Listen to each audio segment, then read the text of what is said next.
Bonjour, bienvenue sur la chaîne Carpe Diem. Je vais vous présenter le tarot, l'héritage du tarot divin de Ciro Marchetti. Donc c'était aux éditions Ada, je l'ai trouvé d'occasion sur Vinted. Comme vous savez, j'adore ce qu'il fait. Donc j'ai pratiquement tous ces tarots, là je dois en recevoir encore un et j'aurai tous ces jeux en fait. Donc pénétrer dans un monde perdu au fond des âges. Un monde se voile de noirceur après une collision cataclysmique qui a réduit la Terre au silence. Des millénaires sont passés et il n'y a que la race humaine à avoir survécu. Grâce au don divin de rêve, délicieusement riche et magique, ce nouveau jeu de tarot Rider-Waite-Smith, conçu par l'artiste numérique Ciro Marchetti, vous emmène au cœur du fantastique. Vous pouvez l'utiliser, cet héritage, à travers les âges afin de découvrir ce que vous avez besoin pour votre vie, pendant qu'il vous guide vers l'espoir, la sagesse et l'inspiration. Le livre d'accompagnement présente l'interprétation de l'auteur sur la signification de chaque carte, de même que le point de vue d'experts en tarot, tels que Ruth Ann et Wald Amberstone, James Rickleffe et Leisa Refalo. Pour en découvrir davantage, donc là on a un site internet. Donc il y a un livre de 332 pages et les 78 cartes du tarot. Donc c'est un gros coffret. Hop. Après la boîte, pas terrible. Donc les tranches sont noires, donc je ne sais pas si c'est d'origine ou pas. Donc ça c'est le dos des cartes. Et on a un gros livre. Donc là on a comment lire le tarot. Avec le chapitre 1, le changement, l'éditeur de l'empereur, la préparation, les conséquences, une invitation, la villa, une question d'histoire, une leçon d'histoire, les portes, le jardin, l'aventure commence, examen et résultat. Après, on a les cartes, donc les arcanes majeurs, mineurs et de cours. Comment interpréter le tarot. Donc celui-ci, il date de première impression en 2011. Ah, voilà, en anglais en 2009 et en français en 2011 si je ne me trompe pas. Donc là j'aimerais dédier cet ouvrage à ma fille Sacha et à mon beau-fils David. Je veux également remercier Graham Hall et Roger Sakalov pour leur aide éditoriale à l'écriture de la première version de ce livre. Et enfin merci à Barbara Mamour pour m'avoir indiqué il y a maintenant plusieurs années le chemin de ce merveilleux voyage en me posant cette question. As-tu déjà songé à créer un jeu de tarot? Donc, comment lire le tarot? On a un premier chapitre sur comment lire le tarot. Le changement. L'édite de l'empereur. La préparation. Donc, on a une grosse introduction. Hein. Les conséquences. Une invitation. La villa.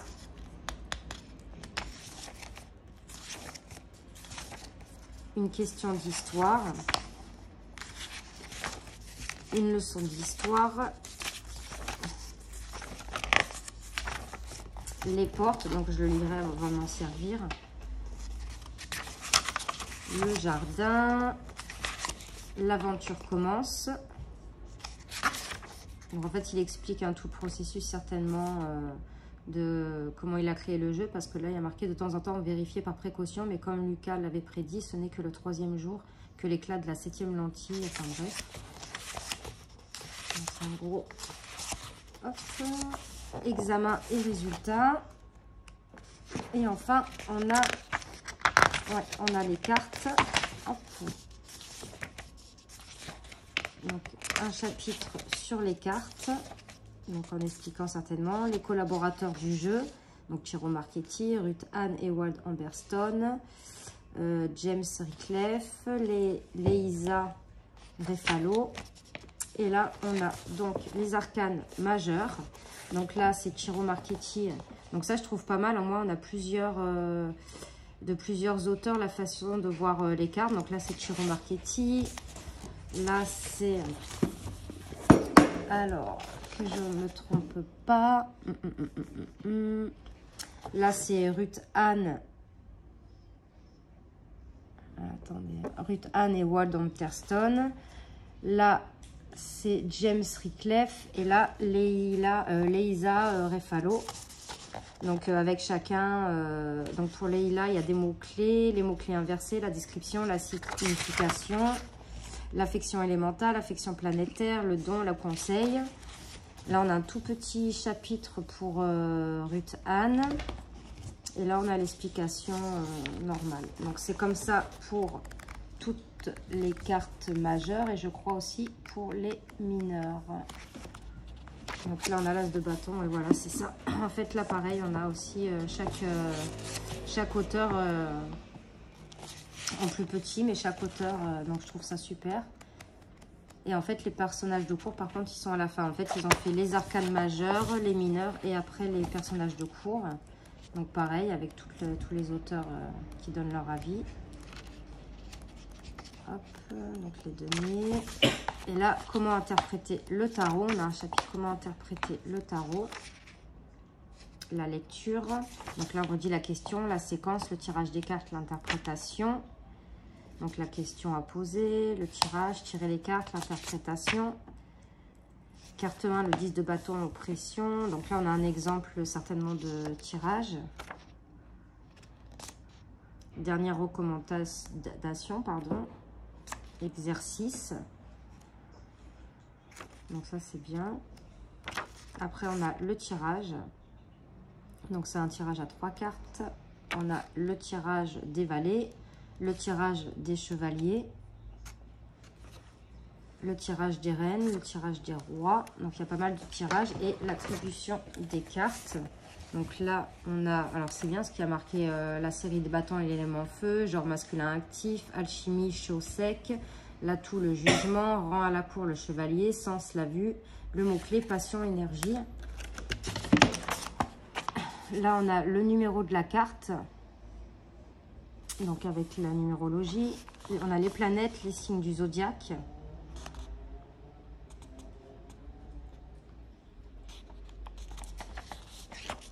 Et à la fin, on a une bibliographie. Donc, il y a pas mal de choses à lire quand même sur ce livre. Dites-moi, vous, si vous l'avez, ce que vous pensez de ce jeu et surtout du livre, ça m'intéresse. Et on va regarder les cartes.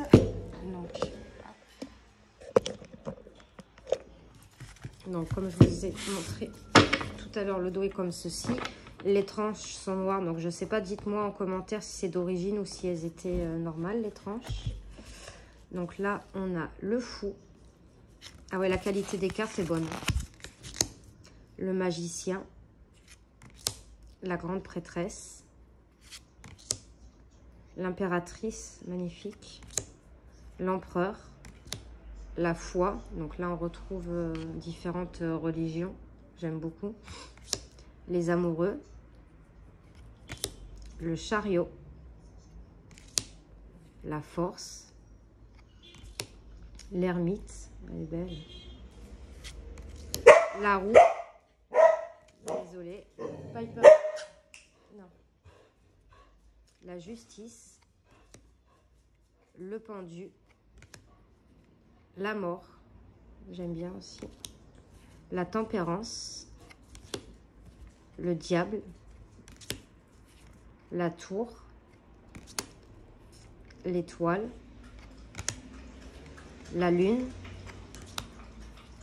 Le soleil. Le jugement.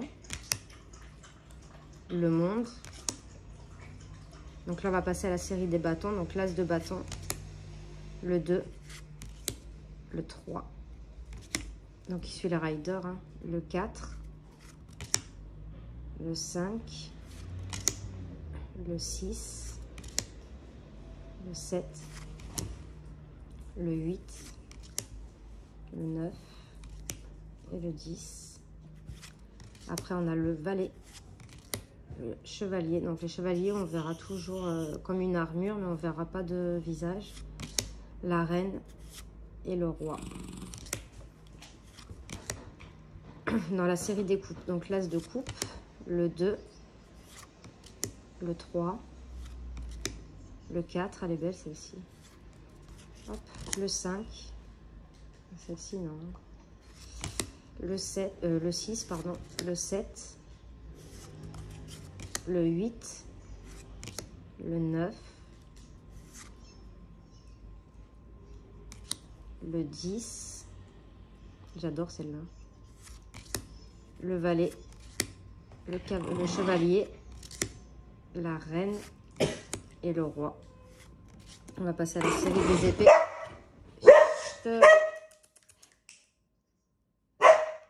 Donc l'as d'épée, pardon, je suis désolée pour les chiens.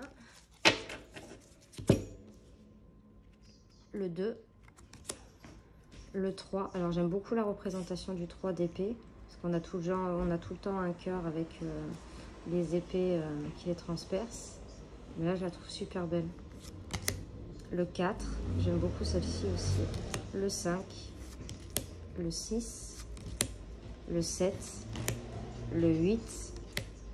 Le 9 et le 10. Donc là on a le valet, le chevalier, la reine et le roi. Ils sont beaux. Hop. Donc là la série des deniers. Donc après on les différencie avec les couleurs aussi pour les séries.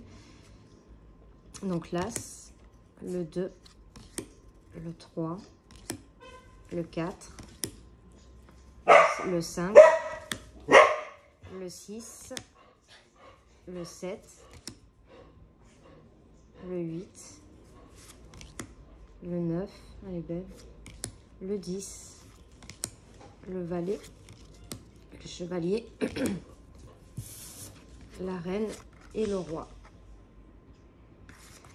Bon. J'aimerais bien quand même tirer juste une carte pour vous montrer les auteurs, chaque auteur,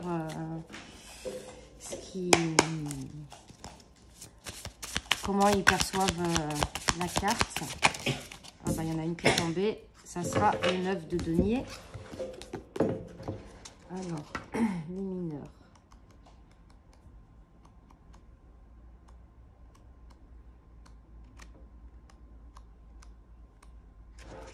Alors, on a le 9 de denier, donc Tarot Marketing. Une belle femme lève un bras sur lequel est perché un oiseau du paradis. Il tient lieu de symbole pour cette noble retraite, inaccessible à tous, mais accessible à quelques privilégiés. Vue d'un balcon en arc, agrémenté de 9 deniers en or, entrelacés dans les guirlandes, un panorama du monde s'étend à l'infini. Un orage est passé et maintenant tout est calme et lumineux. Un jardin de fleurs fraîches remplit l'air humide de ses parfums. Qu'il s'agisse de notre coin favori dans le monde réel ou d'une retraite méditative aux yeux de notre esprit, c'est notre lieu de solitude, notre refuge, celui dont nous aimons profiter à loisir. Donc ça, c'est ce qu'ils pensent Tarot Marketing de la carte. Après, nous avons Ruth Anne et Wald Amberstone. Donc si vous vivez enfin la vie de vos rêves, les autres pourraient penser que la réussite vous est tombée du ciel. Mais vous savez que vous avez travaillé longtemps et dur pour leur donner cette impression. Après, nous avons James Radcliffe. Donc, c'est une carte d'accomplissement et tout dans cette image du jardin aux vêtements de la femme n'est que luxe et opulence. La récolte que nous avons vue dans le 7 de denier a été profitable et le dur travail du 8 de denier a mené à la réussite. Néanmoins, il y a quelque chose de surnaturel dans cette image. De l'oiseau fantaisiste jusqu'au ciel qui donne l'impression qu'il s'agit d'un jardin dans les nuages. Alors peut-être cette carte indique-t-elle davantage un noble but qu'un fait accompli. Et après, nous avons Leïsa, Refalo. Donc elle met des mots-clés: héritage, gros gain d'argent, gain matériel total, augmentation de biens, confort. Les mots-clés inversés: vol, filouterie, convoitise, matérialisme, menottes dorées. Description: une femme se balade dans un jardin magnifique. Le moindre plaisir et luxe est civilisé et apprivoisé. Elle porte une robe vaporeuse sans manches et ses cheveux sont joliment noués. Un oiseau de paradis est venu se percher sur sa main. Le soleil se lève sur un arc composé de deniers en or. Sur le mur de pierre sont gravés les signes de Vénus et de la Vierge. Des plantes en pot décorent le tour d'un bassin parfaitement rond. Donc, signification: en retrait du monde réel, dans un monde personnel de plaisir, l'environnement est harmonieux et confortable et il permet de se concentrer sur des aspirations intellectuelles et spirituelles. Affection astrologique, donc Vénus en Vierge, le don, l'abondance, le confort et le conseil: embellissez votre environnement. Rien ne va plus droit au cœur qu'à la beauté. Joseph Addison. À la fin, on a une petite phrase, une petite citation. Donc voilà pour le tarot, le portail du tarot divin de Tarot Marketing. J'espère que cette petite vidéo vous aura plu. N'hésitez pas à mettre des commentaires, à liker et à vous abonner. Moi, je vous fais de gros bisous. On se retrouve pour de prochaines vidéos. Merci.